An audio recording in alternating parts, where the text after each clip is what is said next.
Welcome to another episode of the Peak Potential Success Show. My name is Fong, and today we have another amazing guest.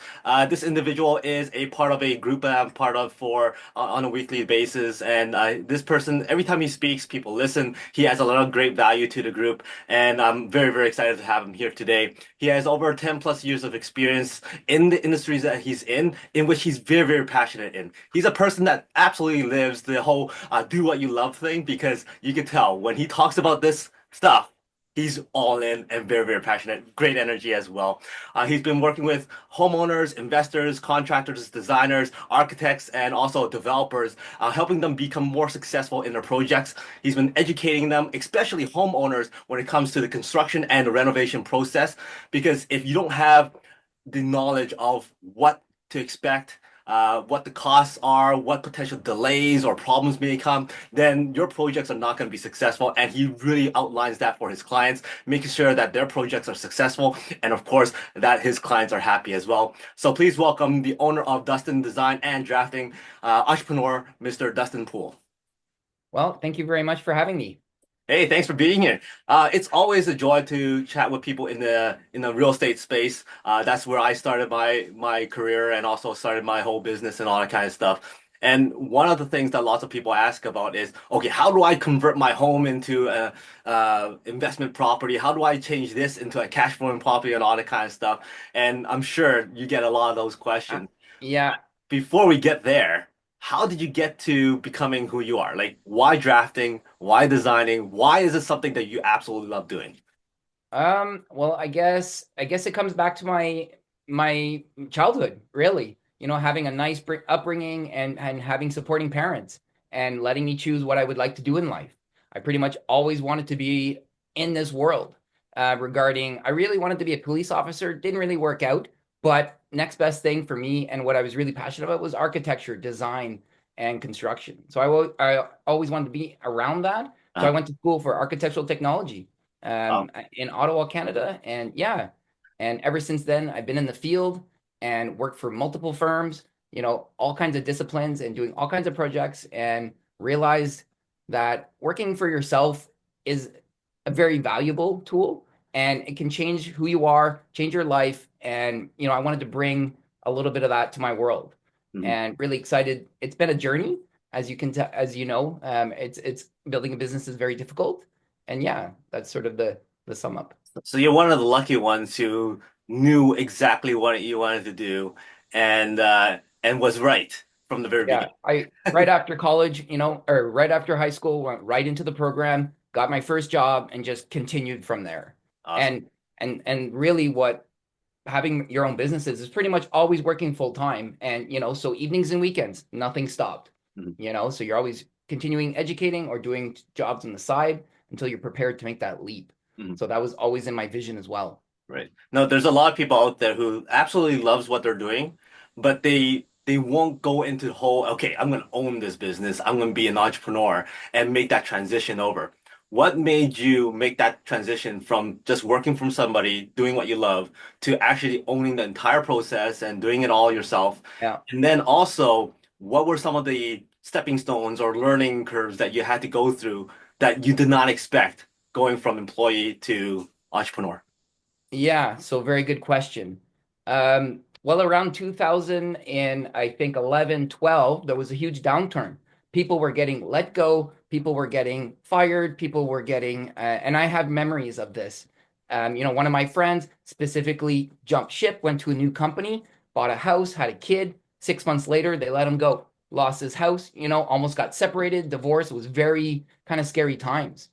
And even my father ended up, losing his job because of the shutdown, lost his pension. There was a lot of, things in my mind at that time, and I wanted to, get control of my life long term. Mm, So that was a huge, reckoning to understand that if you're working for someone else, you don't have control of it. So I wanted to create that control and hopefully create a company that I would be feeling comfortable in and having my team enjoy working for me and creating a nice culture.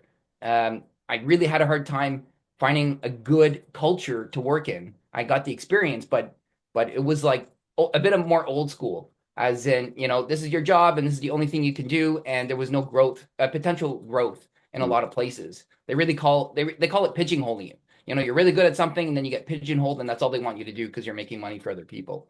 Right. So that was a big, you know, Was there anybody who told you, no, just stick it out. You put in all this time already. Why take the risk of jumping out on your own?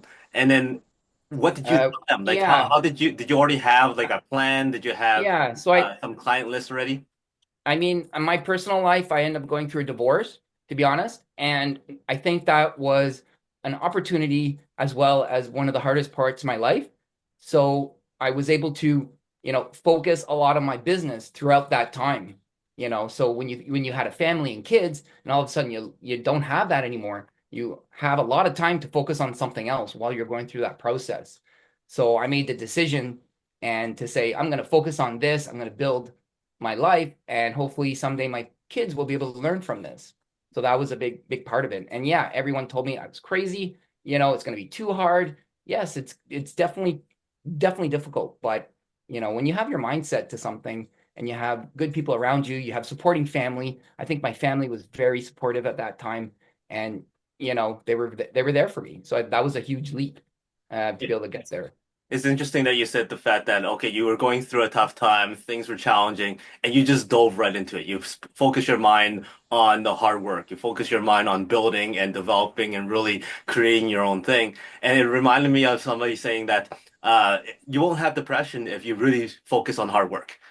It's the moment when you sit down and have nothing to do and you start thinking about stuff, then you start thinking about all that stuff that's Yeah, bothering that you. that So, that that is very true. There's a lot of YouTube videos about those things, and YouTube wasn't as popular back then, but definitely helped a lot. mhm. Now, as we mentioned before, you work with a lot of investors and contractors and whatnot. Yep. What are some of the most common things that you see that they don't know when it comes to construction or renovations?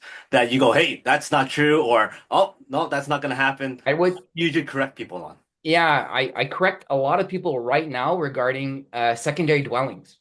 Creating in our area now we're allowed to, almost any house can be converted into a triplex or a duplex or secondary dwelling depending on the terms. And a lot of homeowners are under the assumption this is an easy process, and it's not going to cost very much to be able to bring income. And also, I'm having a lot of hard times convincing them that you shouldn't project manage something you're not comfortable with. So I'm really trying to get into the education mode while I'm talking to them for the first time, making sure that they all have their ducks in a row or explaining to them really what it takes to get this done. Even myself, after, 10 years of doing this full time, all the time, some of these projects can get pretty tricky, which is why you need such an important team, to have your back, during these complicated projects. So the education of the homeowners thinking that they can do it themselves and try to making sure that they don't get mixed up in their projects and they don't call me 100 times and I'm not able to be there for them because I'm busy doing new projects. So that's an education. Also working on the developer side. I'm really happy to see new developers coming out and reaching out to me, and we're creating a process right now to be able to help and guide them a little bit more because they're not sure exactly what they want to do. They have money, they have funds, they have partners, but it's the way they structure it. So some people are really organized, some people aren't. And we're able to kind of help and guide them a little bit, saying, well, this is what I would do if I were you, or here's the people for all these steps, and to be able to connect all those dots to make sure that their project is successful. So then we can build that relationship and we continue doing projects together. Now, you mentioned about the second dwellings for a lot of homeowners who think that, okay, it's an easy process. Yeah. Could you outline us the highlights, the steps, the kind of Coles Notes version of what people have to go through, so that they don't miss a major step? Yeah, so I would say if you're buying a house and you're trying to specifically turn it into a secondary dwelling, I mean, there's certain building codes that cannot change. Ceiling heights, head heights, it's major construction to fix these problems. So if your basement is too low, for example, and it's 5.5 feet and you're trying to put a basement apartment in there, or even if it's an inch too short, it's a major problem. So ceiling heights, understanding fire separation and really understanding what they're getting into. Because if they buy a house and they can't do what they think, then all of it is for nothing, and then all their budgets don't work. Mhm. So it's really educating them ahead of time, or educating them if they already bought the house to say what it takes. And sometimes they can't do it. It's just financially, they can always do it, but financially it just doesn't make sense. So Mhm. it's really to understand it, and help guide them. That's really the first, Do first you step. do you actually get involved with an investor prior to them buying a property often? Sometimes, not recently, but before, during the summertime, a few people would call me out before they go buy the house. I would have my checklist. I would let them know, what, like, if this is an easy conversion or not. That's what I was trying to tell. I was teaching them. So I ended up teaching them what to look for. So now they know when they buy the property, here's the checklist, and we're good to go. Dustin's not going to say it's going to cost a lot more because we need to do these conversions. So I teach them how to actually think about the building code while they're buying it. So I don't have to go there all the time and run around with them. Mhm. So important. Recently I had a client who actually had an offer on a property, got accepted. He hasn't lifted all conditions yet and whatnot, and he was telling me, "Oh yeah, the person said that you can add a second Yeah, entrance to the basement very easily, about yeah, 20 grand." And then he was throwing these numbers out there. I'm like, "Well, what if it doesn't work? What if you can't get the permit? What?" And he's like, yeah. "Oh, maybe And not." So it turns exactly. out that it was not the right project for him, and he And moved on. exactly. And in our particular case, a lot of rules change randomly. Our municipalities sometimes don't work well with the building code. So, there was a huge change that everyone didn't even realize that happened behind the scenes. And now it affected your budget, and it was all about, adding that side entrance, that concrete box beside your house. If you're too close to your neighbor, there's all these new rules that came up. And that just changed your budget and added another 10 to $15,000 depending on the situation. But if the numbers don't work, it's not a viable project, Exactly. unfortunately. And Is there such thing as grandfathered in for uh, these second dwellings? in our area, yes and no. So it depends if it was legalized in the first place, and it depends if they're doing a renovation. So most of the time, if it's non-legal, there's no grandfathering, but we can use different parts of the building code to kind of make it work, because we're allowed to use Part 11 for certain situations, which is the renovation code, and in Ontario and in Canada. So it really depends on project by project, municipality by municipality on top of it.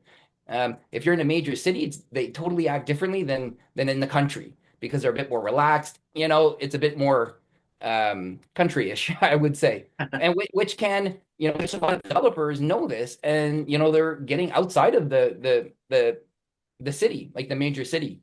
Hmm. And yeah, so it's a bit interesting how developers look at things versus homeowners and that sort of thing. So taking in consideration working with homeowners, contractors, architects, and Yeah. developers and whatnot, can you share with us one of the most, I don't know, like the most proudest project that you've been a part of, or the most challenging one that you helped solve? Yeah. Well, there was one in the country. So there was a contractor in Toronto that came up, bought a house, totally gutted the house without any renovations, did all kinds of work. And I remember they created a roaming house, which was totally illegal, which is basically like a student housing, but they were doing it for their workers. So the whole project got shut down from the city. All the parties involved had a meeting on site. They called, somehow I got connected through the real estate because I was friends with the real estate agent at that time. And it was a huge financial problem for this company because they had all these plans to house all their workers, and they just, I don't know if they thought they were going to get not caught, but anyway, it was a real mess. It took about 8 months to go through the permanent process to figure out everything and just make and educate this contractor, that, these things you can't do. So the next time he does this, it was just an eye opening because I think he just wasn't thinking that they were going to get caught or however, but it really sucked because that project probably cost an extra four or $500,000 than it was supposed to. That's how messed up the building was, and that's how much they wrecked it, unfortunately. And it was quite a large house. It was a commercial building turned into a house that went back to commercial and then back to a house. So it was completely ruined, with different problems. It That, was the biggest mess I've ever seen, you that know. is So incredible. yeah, Now, you mentioned this before about how certain people should not be their own general contractor. They should not be managing their own projects, whether it's a development or a renovation and whatnot. For you, explain to us how important it is to have the right connections, because that's one of the biggest reasons yeah, why lots of people cannot handle managing things is because they don't have the right connections, the right relationships, Right. certain people to make it successful. So for you, why is that so important, and how have you built those relationships so that you are successful? Yeah, that's a very good point. So some clients, that are brand new to the city, they're trusting the wrong people, they get into a mess. One thing I really promote is finding that team, right? Team to be able to put a project together. And with my connections with, over the last 15 years being in this area, I'm able to be that person to put everything together, to connect all the dots and, put all the paperwork together and facilitate that, that project. And and often what I'm doing now, which is quite interesting, is talking to the homeowner to make sure that that contract that they're hiring is actually on par. As in, they know what they're doing. Can I ask questions to this guy to make sure that they're going to be able to facilitate them in the right way? So I'm trying to be like a little like a person to be in the middle to make sure the homeowner, has the right team. So if I feel they don't have the right team, or if I know they're working with people that, I don't feel comfortable with, sometimes I do walk away because I know what's going to happen. That something's going to happen, that the client might get screwed from these contractors. And unfortunately, reputation is a big thing in our city. And I'm really trying to align myself with the best people. And some of the contractors I've been working with, I think it's been 17 years. He keeps 17 years, like since I was just out of school. And Yeah. we're just continuing that building of that relationship. So we see each other grow in our career, and it's been wonderful. Mm.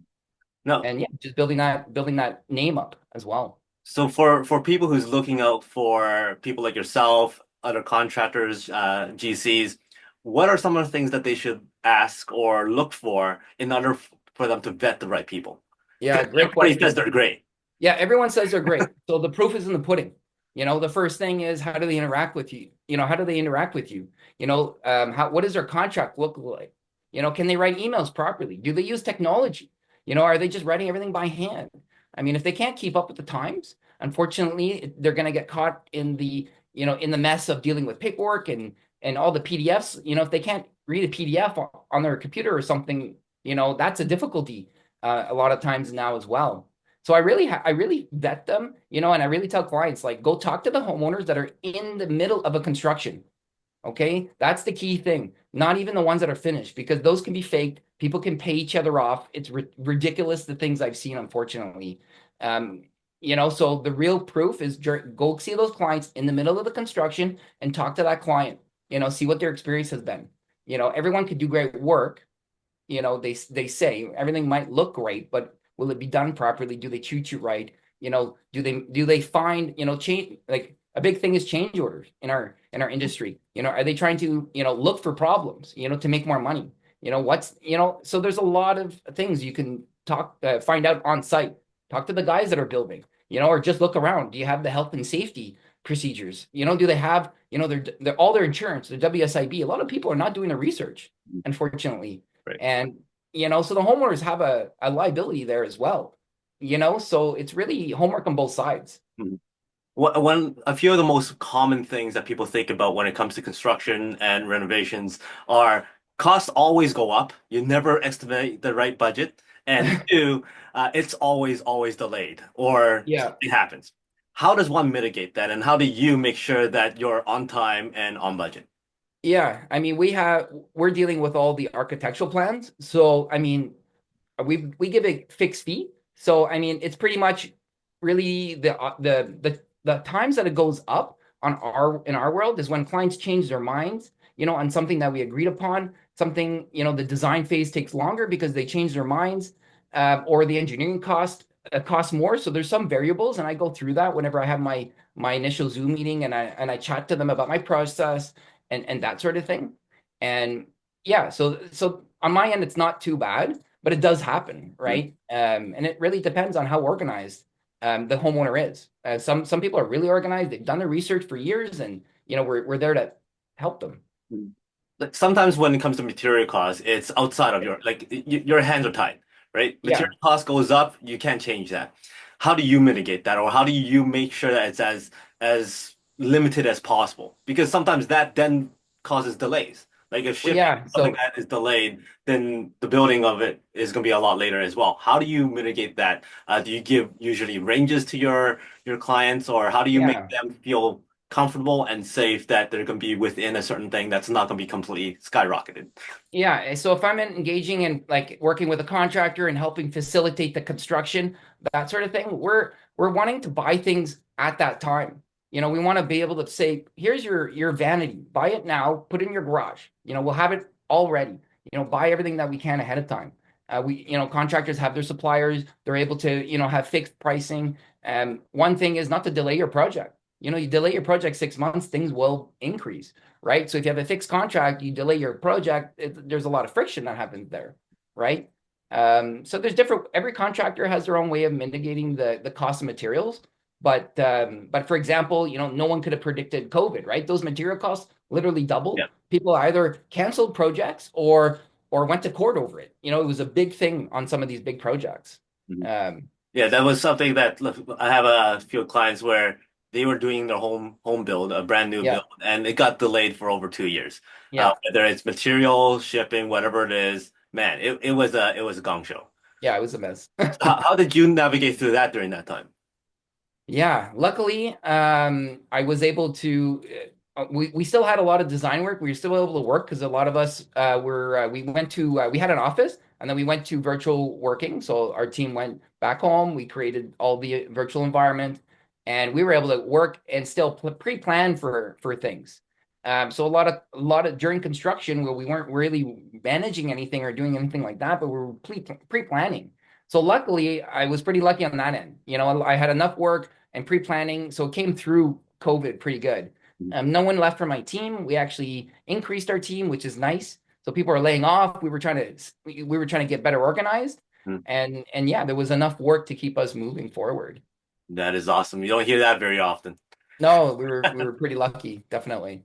So you work with a lot of different in a lot of different areas. What is your specialty, your expertise? Like you go every time you see this type of project, that's what you. Yeah, yeah. So the one like let's say bread and butter, kind of idea, large scale renovation. You have a high-end home in a high-end area, and they're gonna do, 750 to $1 million renovation.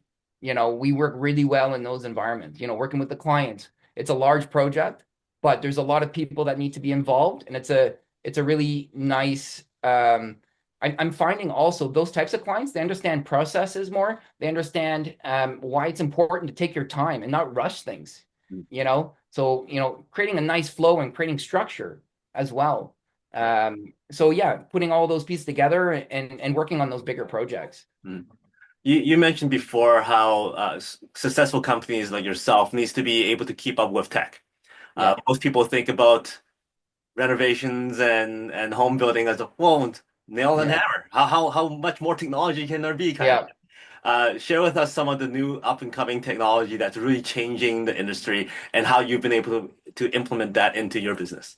Yeah, I would say using project management software. Some of the software they can link up live with the homeowners. Mm. You can do pretty much all the old paperwork all by hand, but on this software that becomes all transparent. To the point where you can share photos live during the construction. And if there's a problem, it can all happen smoothly. And if there's an issue, and if we have clients that travel a lot as well. So if they're on vacation, we're able to communicate through this software with the homeowners. Also, there's a lot of automation through it, project management, making sure all your trades are organized, really just creating a better flow. So if you create a better flow, everything's organized better. Everyone can know what they're doing, and it just makes it a smoother process using the technology. So I think that's the biggest one Mm. right now. Awesome. And I think another one would be allowing your client to really visualize what they're going to get later.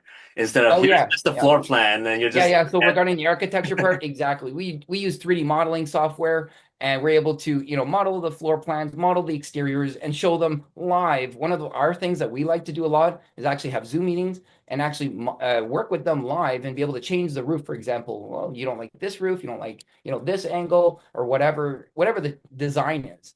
And I'm finding that like not a lot of people are doing that, and that just seems to make everything smoother. So instead of writing emails back and forth, and just doing a change, well, we can do everything in a couple hours and get the whole project done sometimes. So it's really speeding our process. The clients are happier and everything's getting done quicker, Mm. you know? I would imagine that very soon that people could just put on these glasses or Well, goggles. well, that's it. We can technically do that right now too. So we can send our model to a homeowner and they can view it. They have the program that we use has a specific thing to put your phone in, so you can look around in your model.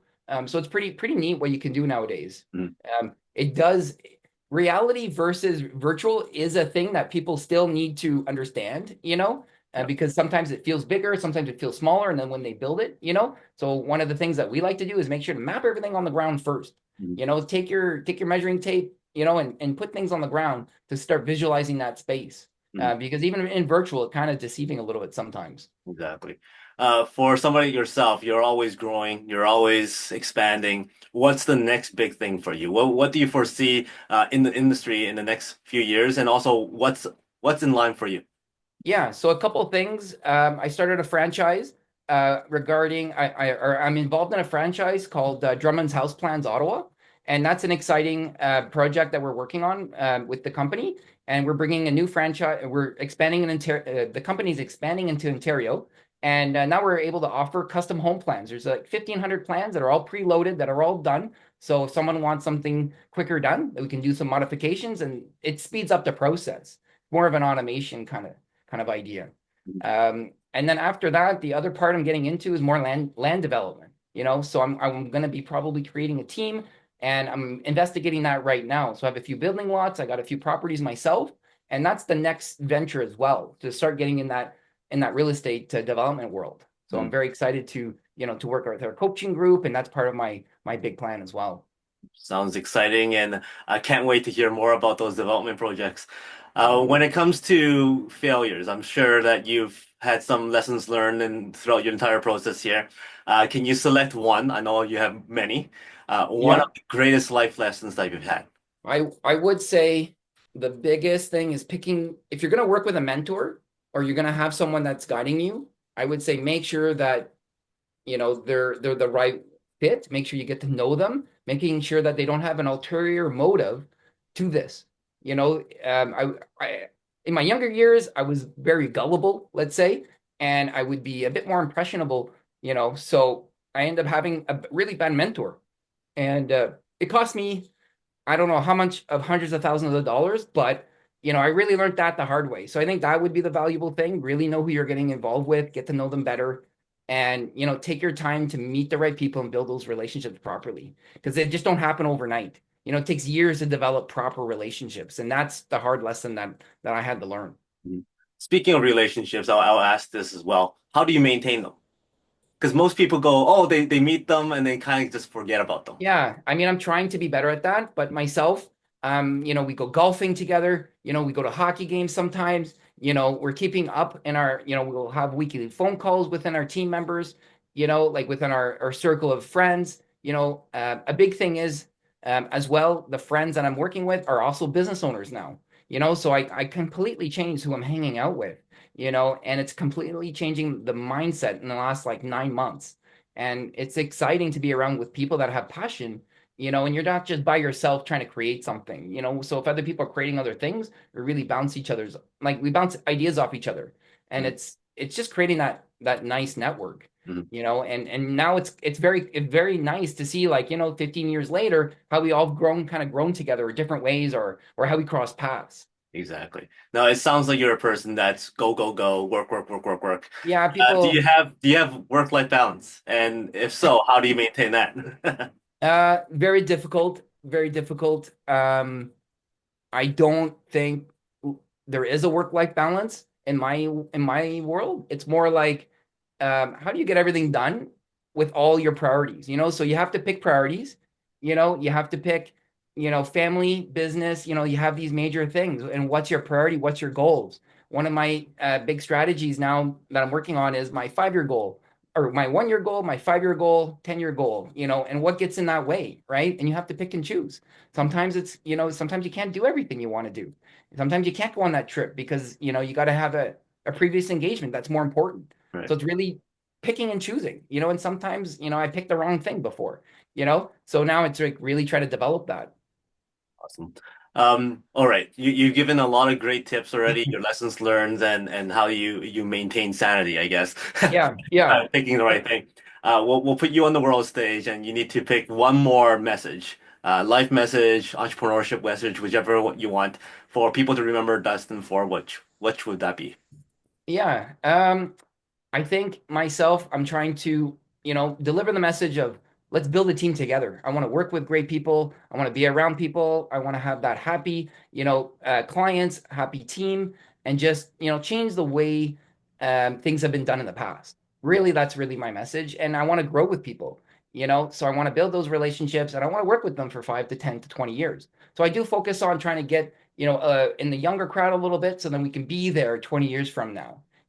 So that's kind of my strategy as well. And yeah, and I really love to work and I really love what I do. And, meeting people like you and meeting people like it's just all wonderful. And it's really putting me out there, which is great. Awesome. Well, thank you very much for that.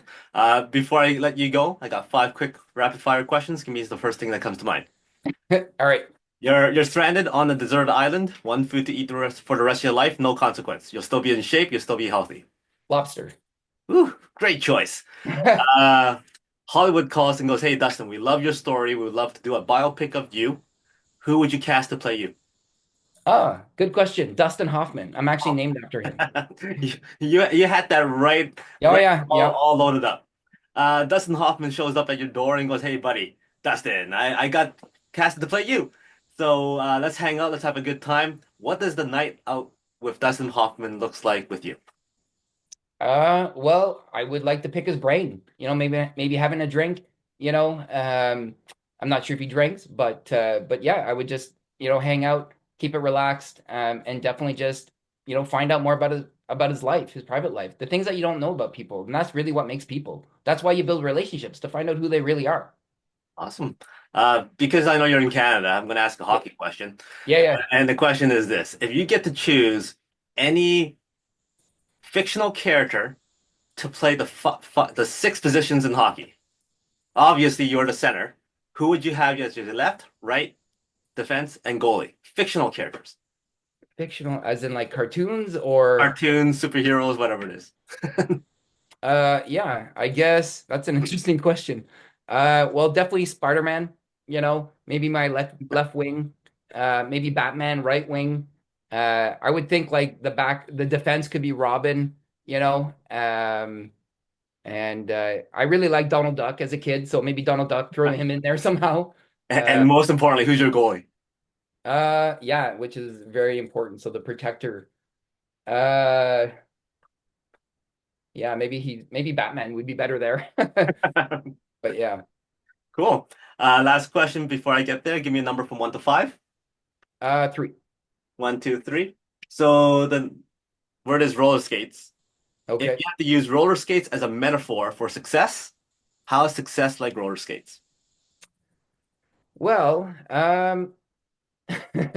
you definitely want to, find that hill, I guess, and learn how to sidestep so you can climb that hill, because sidestepping is like kind of skiing metaphor.